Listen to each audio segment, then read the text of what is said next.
Hi guys, Dave here. Today we're going to talk about moving from a gasoline and diesel vehicle to an electric vehicle, and specifically we're going to talk about the fuel required to run them.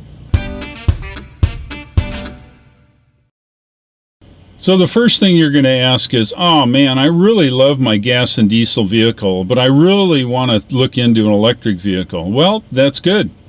Today we're going to specifically talk about how we fuel these vehicles. So I've been driving a gas and diesel vehicle a long time. I'm an old guy. So what you do is you go to the local gas station, you get the fuel, you put it in the tank, and you drive it. And then when it runs out, you go and get more. It's pretty simple, huh? Where the gas and diesel comes from is another thing. Yeah, they suck it out of the ground with pumps. They send it over to a refinery. And the refinery processes it into multiple types of fuels for all kinds of vehicles. Hey, after all, the whole country runs on fossil fuel vehicles up to this point. But I'm here to tell you that that's changing, because an electric vehicle doesn't have the same problems as you have in a gas and diesel vehicle. So fossil fuel has been around a long time. When I was a kid, in my teens, I worked on cars. I had to do all kinds of stuff to cars. I've done all kinds of stuff to cars, from changing brakes to changing the oil, as simple as that, to changing head gaskets, cleaning carburetors, rebuilding starters, you name it. I've been working on fossil fuel cars all my life. If you're a mechanical type person, a fossil fuel car is really great. Once you learn how to work on a fossil fuel car that's all mechanical, with hundreds of moving parts, you get used to it, all except for then when you start paying the bills for fuel. You know that fossil fuel is only about 20 to 25% efficient in your car. So for every dollar you spend in fossil fuel, you get 20 to 25 cents worth of work out of it. The rest of that fuel goes up in heat. Yeah, the big radiator in the front of your car. You didn't know that? Well, every car's got radiators in front of the car. And why do you think that? Well, you have 75 cents of energy to burn up. So when you run your car, you drive down the road, the engine gets hot, 20 to 25% of that energy is actually used to move the car. And guess what? The 75% goes up in heat. That heat is dissipated through the radiator. All cars have radiators. They may be big, they may be small, they may be round, they may be square, they may be triangle.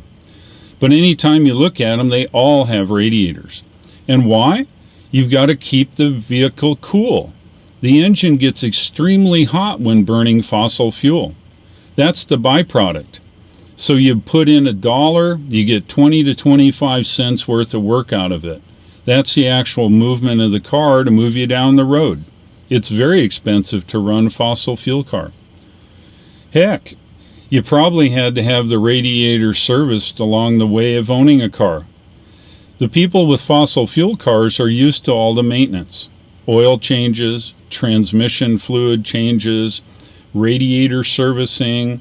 These are normal things for fossil fuel. So every day you use your car, it's great, it's reliable, it works okay. I used a fossil fuel car for 40 some odd years. Great success. But I've got used to spending all the money on all the service, which they don't tell you when you buy the car. You may buy the car for $25,000, $28,000, and you'll put in probably another $8,000. So the car I'm sitting in is a very well-known brand. I bought it in 2013. It's a gasoline car, 4 cylinders, all-wheel drive, and it's been very reliable. Fix a few things here and there, but I've had to do oil changes along the way, and I've had to put a lot of fuel in it.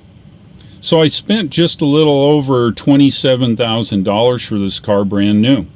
I put $8,100 worth of fuel into the car. Yep, $8,100. So that boosts the sales price of the car well up over $35,000. So it's very expensive to run a fossil fuel car, but you don't see that up front. So you get a dot matrix printer. They get it for $25, $35. Wow, what a deal. Then you got to buy print cartridges for it to the tune of $30 to $50. So what saving is that? So you get the printer cheap, and you end up paying a lot of money for the print cartridges. What the heck is that? Well, you buy a fossil fuel car for cheap, and you end up putting thousands of dollars of fuel in it, and thousands of dollars for maintenance. But we've all gotten used to that over the years. But on the electric side, there's essentially nothing to do. There's 20 moving parts in a dual-wheel car like my Tesla, and there's no maintenance to do. There's one maintenance item, and that is the windshield washer fluid. Yes, one maintenance item. I take it in every couple of years. They look over inside and outside. Maybe there's something to do, maybe there's not. Of course, you wear the wheels, but we're not talking about wheels. We're just talking about the electric car. So let's recap. Fossil fuel cars have been around a long time. We're all used to the amount of maintenance required. We buy fuel. 20 to 25% of that fuel is used for actually moving the car, and the remainder goes up in heat. And you spend a lot of money on maintenance on fossil fuel cars. This is a normal thing. Everybody's used to it, but I ask the question, why do you spend all that extra money? So let's talk about an electric car. So an electric car like my Tesla Model 3, it's a neat car because it's all electric. You plug it in at night. There's some scheduled maintenance out 1-2 years for windshield wipers and maybe checking the tires. But other than that, there's really nothing else to do in it. How do I fuel up a fossil fuel car? Well, I've got to leave my house, and I've got to go find a gas station, and I got to put fuel in it. Then I have to drive back to my house.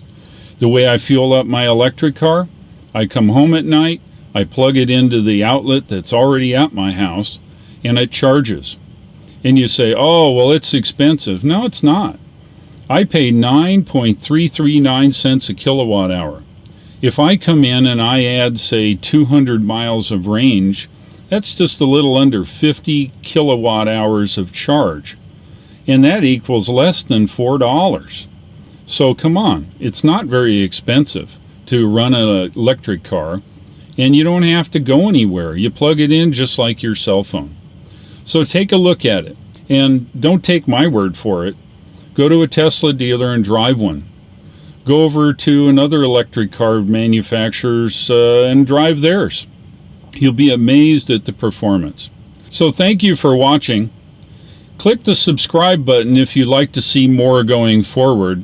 And if you liked it, you know what to do. Take care and thanks for watching. Bye-bye.